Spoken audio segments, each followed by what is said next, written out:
Hello everyone. तो आज का हम लोग का टॉपिक है कॉची एंड शेलमेयर रिलेशंस। ये दो साइंटिस्ट ने बेसिकली मिल करके दिया था। इसमें सबसे पहले जो साइंटिस्ट थे वो कॉची थे और इनकी ही डेरिवेशन को बाद में शेलमेयर ने फर्दर आगे बढ़ाया। ठीक है, इसलिए इनको साथ में हम लोग क्या बोलते हैं, कॉची एंड शेलमेयर रिलेशन। ठीक है, तो सबसे पहले हम लोग को अगर रिलेशन दिखाना है तो हम लोग को ये जानना होगा कि कॉची का डिस्पर्सन रिलेशन क्या था। अगर एग्ज़ाम के पॉइंट ऑफ व्यू से अगर लॉन्ग क्वेश्चन में ये आता है तो आपको कॉची और शेलमेयर दोनों का ही आपको रिलेशन पहले लिखना पड़ेगा, उसके बाद फिर इन दोनों में रिलेशन आपको शो अप करना पड़ेगा। अगर शॉर्ट क्वेश्चन में आता है जैसे कि 4 मार्क्स या 3 मार्क्स में आता है तो आप डायरेक्ट रिलेशन लिख दीजिएगा, वो भी मैं आपको आगे बताऊँगा। ठीक है, आइए जानते हैं क्या है कॉची का डिस्पर्सन रिलेशन। ये जो डिस्पर्सन का रिलेशन है ये दो चीज़ों से मिल करके बना है। फर्स्ट, इसमें जो है रिफ्रैक्टिव इंडेक्स होता है, जो हम लोग पढ़ते थे कि sine i by sine r, ये हम लोगों ने पढ़ा था। ये उसी का है रिफ्रैक्टिव इंडेक्स। और लाइट के वेवलेंथ के बीच में कॉची ने अपना रिलेशन दिया कि लाइट कैसे डिस्पर्स हो रहा होता है। डिस्पर्सन में हम लोग जानते हैं कि लाइट क्या होता है, बहुत सारे पार्ट्स में बढ़ जाता है। ठीक है, उसी को डिस्पर्सन कहते हैं। तो कॉची ने ये रिलेशन दिया कि अगर आप n equal to a plus B by lambda square लें plus c to the power lambda to the power 4 लें, ठीक है, ये रिफ्रैक्टिव इंडेक्स और वेवलेंथ में इन्होंने रिलेशन दिया। यानी कि हम क्लियरली देख सकते हैं कि अगर a by lambda to the power 0 होता plus b by lambda to the power square होता plus c by lambda to the power 4 होता, यानी कि लेमडा का पावर हमेशा 2 के फॉर्म में आगे बढ़ते जा रहा है और इंडेक्स के साथ ये हमेशा इन्वर्सली प्रोपोर्शनल के रिलेशन में। यहाँ पर जो ए बी सी हैं ये मटेरियल डिपेंडेंट स्पेसिफिक कांस्टेंट, यानी कि आप जब जिस मटेरियल को लीजिएगा उस पर जो स्पेसिफिक कांस्टेंट होगा ये उसके वैल्यू के बारे में। ठीक है, above equation is known as a Cauchy's formula and it is used in visible spectrum region for variable optical glasses। यानी कि ये जो इक्वेशंस है ये कॉची फार्मूला है और इसको यूज किया जाता है विजिबल स्पेक्ट्रम रीजन में, क्योंकि हम लोग जानते हैं कि लाइट जो ट्रेवल करता है वो अल्ट्रा वायलेट रीजन और इंफ्रारेड रीजन के बीच में होता है। ठीक है, तो इस फार्मूला को हम लोग यूज करते हैं ऑप्टिकल ग्लासेस में, ये इसका एप्लीकेशन में आ जाएगा। And is applies to normal dispersion, और नॉर्मल डिस्पर्सन में भी ये फार्मूलाज यूज होते हैं। ठीक है, अब जिस इसका ओरिजिनल एक्सप्रेशन है वो एक सीरीज के टर्म में है, जिसमें कि आप वेवलेंथ लेते हैं जिसे हम लेमडा नोट करते हैं, या तो फ्रीक्वेंसी ओमेगा और या तो फिर फोटोन की एनर्जी, इसको बोलते हैं एच ऑपरेटर ओमेगा। ठीक है, इसको कैसे लिखते हैं हम लोग, इसको इस फॉर्म में हम लोग लिखते हैं कि index is equal to A not plus A2, ये लेमडा टू द पावर -2 मैंने लिखा है, इसे आप चाहें तो A2 divided by lambda square लिख सकते हैं, plus A4 lambda to the power -4 plus A6 lambda to the power -6 plus dot dot dot dot करते करते एक टाइम ऐसा आएगा जब ये लास्ट में लेमडा हो जाएगा और इसका वैल्यू हमेशा लेमडा के 10th वैल्यू से ज़्यादा होगा। ठीक है, इसका एक और फॉर्म है कि अगर आप n equal to n not ले लें plus n2 H operator omega का होल स्क्वायर कर दें, यानी कि अगर आप लेमडा को रिप्लेस कर रहे हैं यहाँ पर हम लोग किससे, एच ऑपरेटर ओमेगा से रिप्लेस कर दे रहे हैं, plus n4 H operator omega whole to the power 4 plus n6 H operator omega whole to the power 6 plus dot dot dot H operator omega, इसका वैल्यू जो होगा वो एच ऑपरेटर ओमेगा टीएच से कम होगा। इक्वेशन नंबर 2b, ये दोनों लिखना बहुत इंपॉर्टेंट है। ठीक है, वेयर एच ऑपरेटर ओमेगा जो होता है वो यहाँ पर फोटोन की एनर्जी को डिनोट कर रहा है और एच ओमेगा का जो टीएथ वैल्यू है वो SC अपॉन लेमडा के टीएथ वैल्यू से ऑप्टिकल एक्साइटेशन, यानी कि जिससे फोटोन को एनर्जी मिलता है और वो एक्साइट होकर के मूव करता है, थ्रेशोल्ड बैंड गैप एनर्जी को डिनोट कर रहा है A0 A2 and N0 N2, ये क्या है, कांस्टेंट है। ठीक है, it has been found that, अब ऐसा देखा जाता है कि जो कॉची रिलेशन होगा वो इस टर्म में कैसा होता है, यानी कि यहाँ हम लोगों ने बताया कि जब आप n equal to n0 plus n2 यानी कि n0 plus n2 plus n4 plus n6 यानी कि दो के टर्म में जब आप इसको आगे लेकर के जा रहे थे तो ये h ऑपरेटर से ये क्या हो जा रहा था, h ऑपरेटर ओमेगा से टोटल का value h operator omega T से कम हो जा रहा था। यहाँ पर h ऑपरेटर ओमेगा क्या था, फोटोन का एनर्जी था, और जो इसका टी था उसका वैल्यू था SC अपॉन लिम्डा टी। ठीक है, ये ऑप्टिकल एक्साइटेशन थ्रेशोल्ड का बता रहा था, और A0 A2 and N0 N2 ये क्या थे, ये कांस्टेंट हो रहे थे।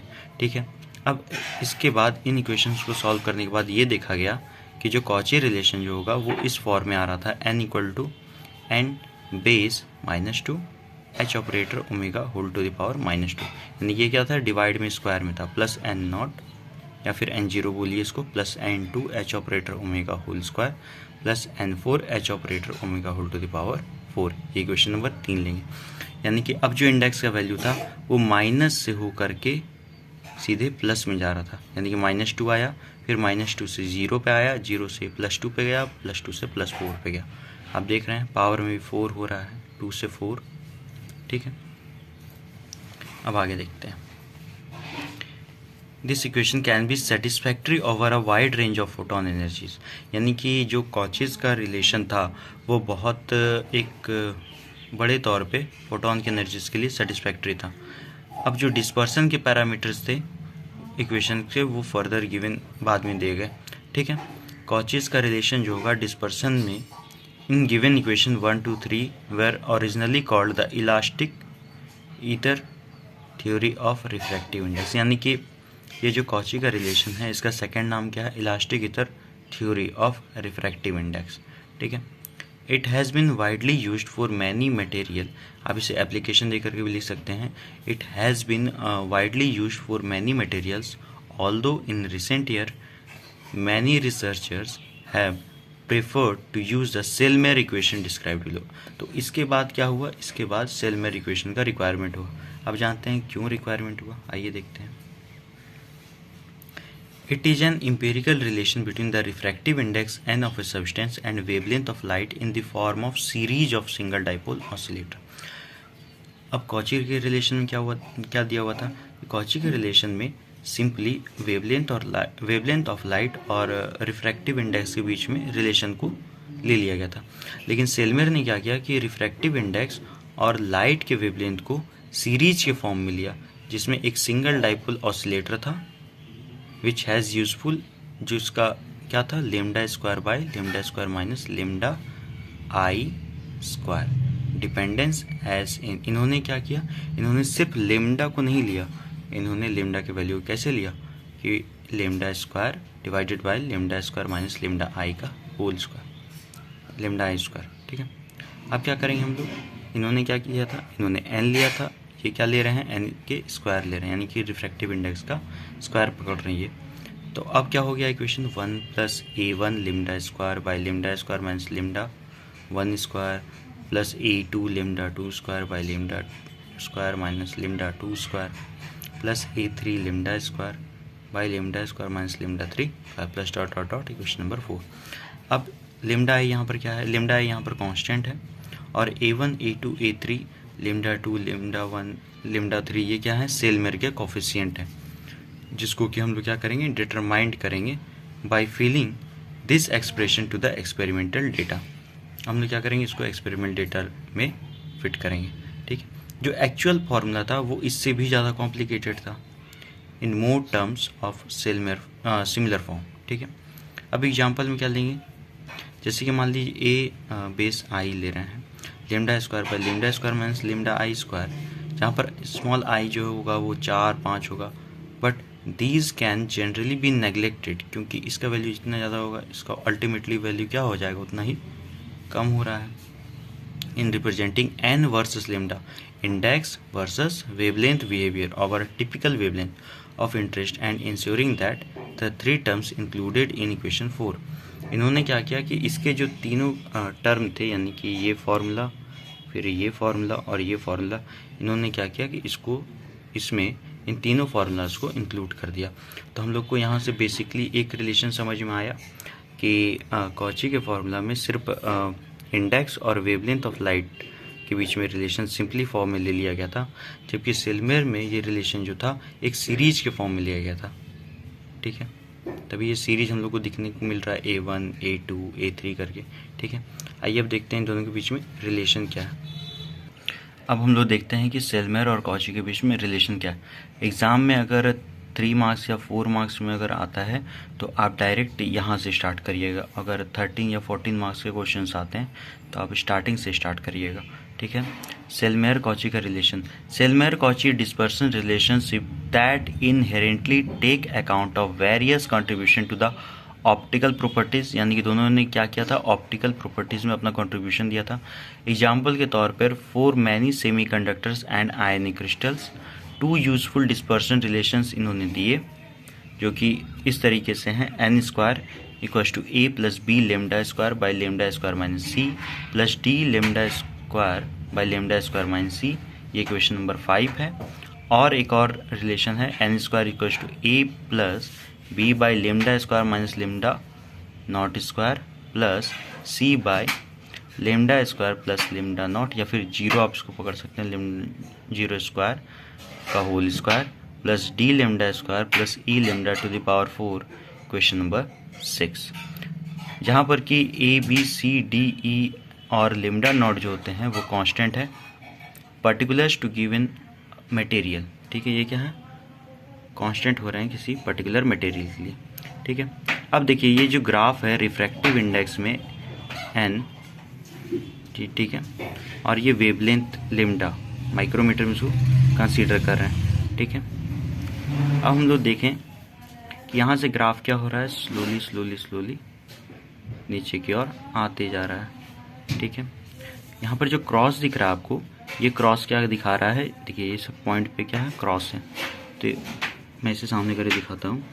ये जो पॉइंट आपको दिख रहा है ये क्रॉस का है, यानी कि इस क्रॉस के पॉइंट में हम लोग अगर देखें तो ये क्या है, मेजर्ड, यानी इन पॉइंट्स को हम लोगों ने क्या किया है, मेजर्ड कर लिया है। एक सेकेंड, ये पॉइंट हम लोगों ने क्या किया है, मेजर्ड कर लिया है। ठीक है, अब ये कॉची क्या है, ये जो लाइन आपका आ रहा है, ये स्ट्रेट वाला लाइन, ठीक है, ये यहाँ से जो लाइन ऐसे जा रही है, ये कॉची रिलेशन है। ठीक है, और सेलमेयर ने बाद में इसमें क्या किया है, यहाँ से इस पर्टिकुलर पॉइंट से इन्होंने क्या किया, इसे चेंज किया, यानी कि रिफ्रैक्टिव इंडेक्स और वेवलेंथ में सेलमेयर ने इसको क्या किया कि जैसे जैसे रिफ्रैक्टिव इंडेक्स घटता गया, वेवलेंथ भी इन्होंने क्या किया, घटा दिया। ठीक है, जबकि कॉची के रिलेशन में ये क्या हो रहा था, ये एक टाइम के बाद ये कांस्टेंट के फॉर्म में जा रहा था। ठीक है, वेवलेंथ के साथ में। तो यही रिलेशन था सेलमेयर कॉची रिलेशन। आई होप आपको ये वीडियो हेल्प करेगी आपके एग्ज़ाम के पर्सपेक्टिव से। अगर आपको ये वीडियो पसंद आया हो तो प्लीज़ चैनल को लाइक कीजिए और इसे सब्सक्राइब कीजिए। Thank you.